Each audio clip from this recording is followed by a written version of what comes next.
Well, hey everybody, John Ritlin here, and this is my review, New Japan Pro Wrestling's G1 Climax 29 Night 7 event.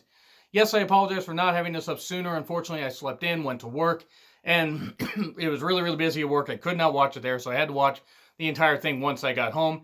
But it was a whole lot of fun, and thank you guys for your patience and appreciating the reviews that I've done so far. Every single one of these G1 shows will be reviewed, whether it's in a, a two-show block or singular reviews. I will get every single one of these to you, including the finals and everything in between. So thank you guys for your patience. Also want to make mention that when the Wednesday show that's going to be on, Wednesday morning, Wednesday morning for me, I will probably have that up sometime Wednesday afternoon. And then the 27th and 28th shows will likely be up Sunday afternoon or evening, depending on if I am busy on Sunday. Because the 26th and 27th, I'm going to a 2-day Defy Northwest Wrestling show, presentation. Tama Tonga and a bunch of other people are going to be there, local talents and some other stars, so I'm really excited for that.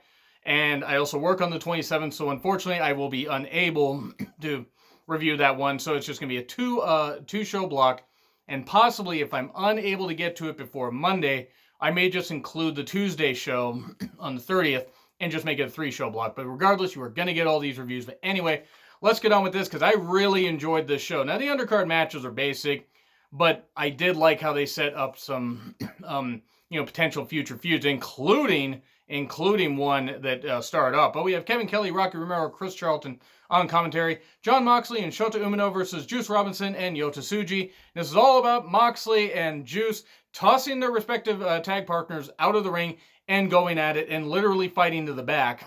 And then Yota and Shota, which really does sound like a buddy cop thing. I know I said Kota and Yota before in another review, but anyway, they're fighting out and everything, and then Mox eventually gets back in the ring.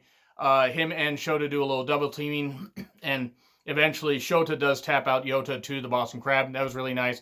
Juice gets back. I don't know what the fuck happened, but they're brawling. Their respective tag partners try to separate them. This match was maybe no more than 5 or 6 minutes, but it was a lot of fun, and Mox and Juice are actually going to be facing off at the end, I believe on the final night of the tournament, if I recall correctly, which is going to be a whole lot of fun. And I think Juice is going to beat him there, and then we're going to get a U.S. title match probably sometime on one of the Destruction shows where Juice will win it back, and then maybe hopefully get a bit of a longer run with the U.S. title, and they give him some good feuds and everything. And I like Moxley as champion, but since AEW is going to be going to TV very soon, like after that, a few weeks after the Destruction tour is going, it makes sense for him to drop the title there, and he'll have a nice three-month run. And who knows? Hell, he might hold on to it and drop it at Wrestle Kingdom. Who the fuck knows? But anyway, that was fun. And then we get Minoru Suzuki, Taichi, and Kanemaru versus Goto, Yano, and Yuya. It's just a preview for Taichi and Goto, and of course Suzuki going jumping before the bell, goes into the crowd. Yuya laid out by some chairs because Suzuki will not be denied when it comes to beating up young lions. Taichi attacks Goto. We get to typical Yano antics and everything. Yuya goes after everyone, even goes after Suzuki, because Yuya wants to die, apparently. But then Kanemaru and Yuya brawl, and then Deep Impact off the ropes, 1, 2, 3. And then, everybody brawls afterwards. Well, I mean, Yuya's laid out, but his glorious hair, fortunately, is perfect. And then, so, okay, it's typical. It was just a typical way to hype it. It was a fun match, though. And then we get Jay White, Chase Owens, and Yujiro Takahashi versus Jeff Cobb, Toa Henare, and Honma. I can never pronounce Honma's first name correctly. That's why I just say Honma. I think it's Tomaki Honma. I think. Apologies if I got it right, or got it wrong. Apologies if I got it right. Honma gets beat up. I am shocked. After hitting some moves, he gets beat up a bit. Does hit a Kokeshi on Yujiro, the falling headbutt. And then Henare, Cobb just goes around tossing everybody, including tossing Chase and Yujiro at one point. At the same time. That's just how fucking good Cobb is. And Cobb versus Jay ought to be interesting. Jay's beating Cobb. There's no doubt about that. Unless they just want to cement the whole thing that Jay White is not going to win the G1 and Jeff Cobb beats him here. Jay White's beating him. Jay White's beating him on the next night. But then Henare gets in, and then, of course, the commentary always puts over Chase's package. The pile driver, that is. But they're always excitedly talking about Chase's package. His pile driver. I just can't get over that because I always think that it sounds so dirty that they're putting that over. Fortunately, Chase was not in the match all that much. I'm sorry. Chase is a good wrestler. I just find him boring. I'm sorry. I just do. I don't hate the guy. I don't. But it was what it was. And then we get Tomohiro Ishii, Yoshihashi, and Ren Narita versus Tetsuya Naito, Bushi, just Bushi, and Shingo Takagi. And of course, LIJ with the triple teaming. That's pretty nice and everything. Geez, there's one young lion in here. Clearly, Bushi's taking the pin. No, Bushi did not take the pin. Yoshi's get beat up a bit. We get a preview of Naito versus Ishii, which ought to be fun. And then Ren Narita and Bushi in the ring, but soon after MX pins him. 1, 2, 3. And then Ishii and Yano, or not Ishii and Yano, Ishii and Naito stare each other down, which that ought to be pretty interesting to see them. I think Ishii's going to win, but I don't know though. I mean, because he's got 4 points. I think Naito's only got 2, so Naito's got to get this here, or otherwise he's going to be pretty much out of the tournament. So it'll be interesting to see what happens. But that should be a good match. Ishii's had, shock of shocks. Each match that he's had has been like absolutely great. I think the weakest match that he had might have been the one against Jeff Cobb, and that was an absolute, just barn burner of just two big guys slapping into each other.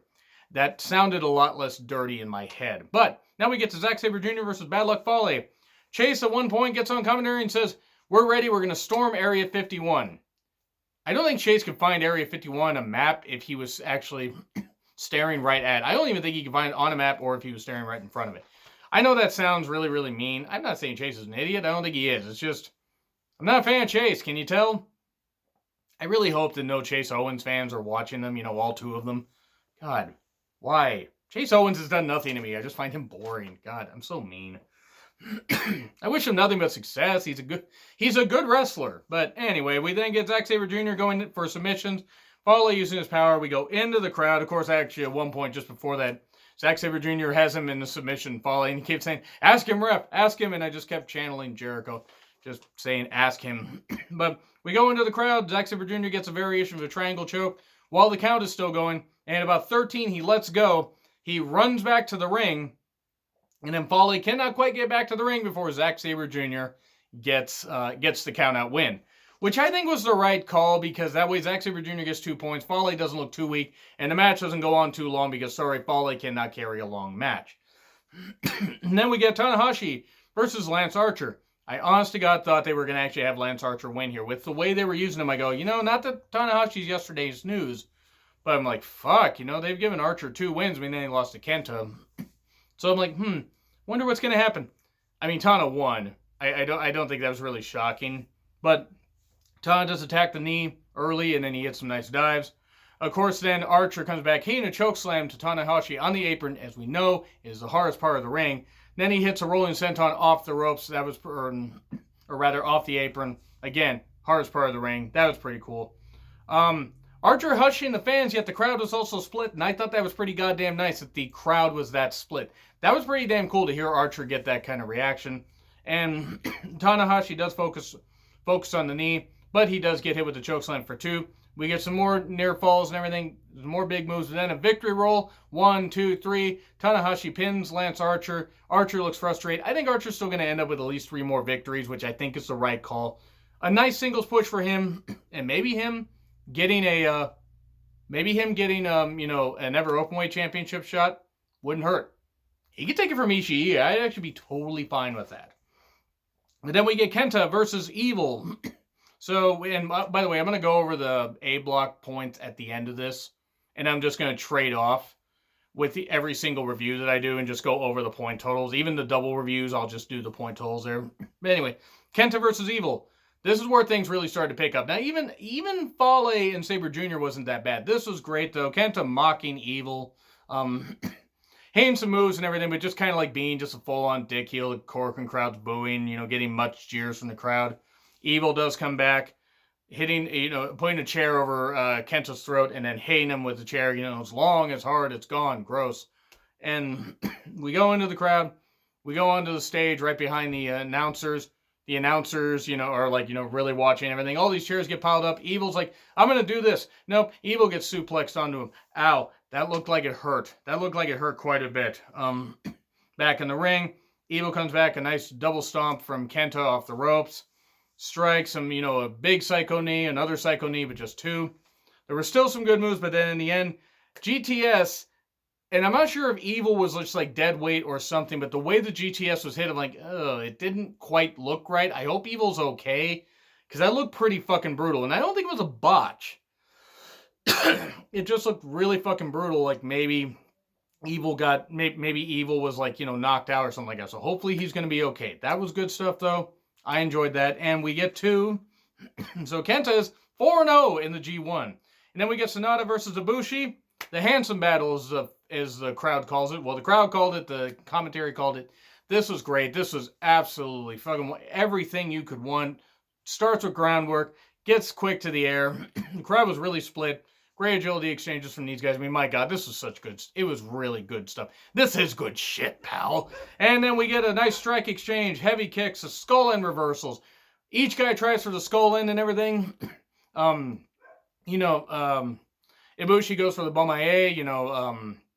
aka what is the Kinshasa now, but as a move that was given to him from Nakamura, which I actually think Ibushi hits it pretty well as well. I mean, Nakamura still hits it well, or hits it better, but Ibushi's is just as good. And Ibushi, you can just tell this really means a lot to him. This was some good stuff. There was a really nice set of like just great exchanges, and the crowd absolutely split, absolutely at a fever pitch as well. But then in the end, Kamagoye 1, 2, 3. And that was great stuff. And a nice show of respect at the end. That was really cool. I really enjoyed this match. Please check out this one. This was really, really fucking terrific. This is even better than Kenta versus Evil, which was a good match. Outside of that GTS finish, I still am not going to let that take away from how great that match was. So yeah, then we get to Okada versus Will Ospreay. And the crowd was absolutely electric. Dun, dun, dun, dun, dun, dun, dun, dun. God damn it, Derb. But anyway, this was it. I can't encapsulate just how great this match was. I can't. The great mat wrestling to start. Ospreay does take flight a few times. Great chops. Okada taking over. Ospreay with a chop at one point that sounded like a goddamn rifle shot. It was absolutely scary. It literally echoed throughout Korakuen Hall. I mean, and Korakuen Hall, by the way, not exactly a big venue, but a hot venue. I mean, probably literally and figuratively as far as the crowd and the temperature. But that was just, it's like, that chop hurt me. That chop hurt me. That chop hurt anybody in the audience. Everybody felt that. That was incredible. More momentum switches. Good Lord, this vicious tombstone that Ospreay received. Why does Ospreay hate his neck? Ospreay, Ibushi, and Naito hate their necks respectively. Ospreay might hate his neck more. Big Os cutter on the floor.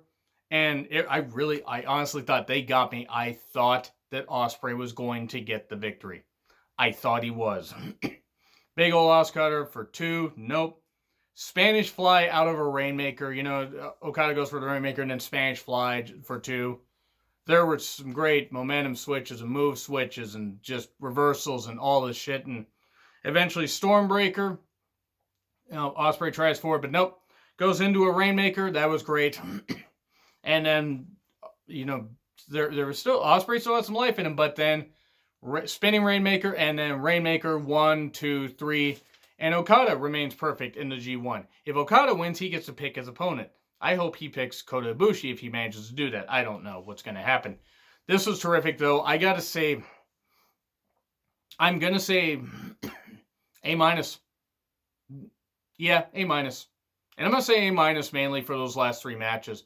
Even Tana and Archer was pretty damn good. I mean, it's like, it was really, the crowd was at an absolute fever pitch. And when your last 3 matches top the other, and Kenta versus Evil could have been your main event, it's really hard to say anything other than A-. I have not given a ton of A's out to a lot of New Japan programming. I mean, I've given some. You guys have to go back and look at the end of the reviews and see exactly how many grades I've done. I don't write them down. But yeah, A- just for especially those last few matches. That was terrific. Now I'm going to go over the point total. Will Ospreay has 2. Lance Archer has 4. Evil has 4. Excuse me. Balak Fale has 2. Sonata has 2. Zack Sabre Jr. has 2. He's finally on the board.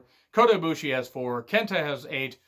Okada has 8. And Tanahashi has 4.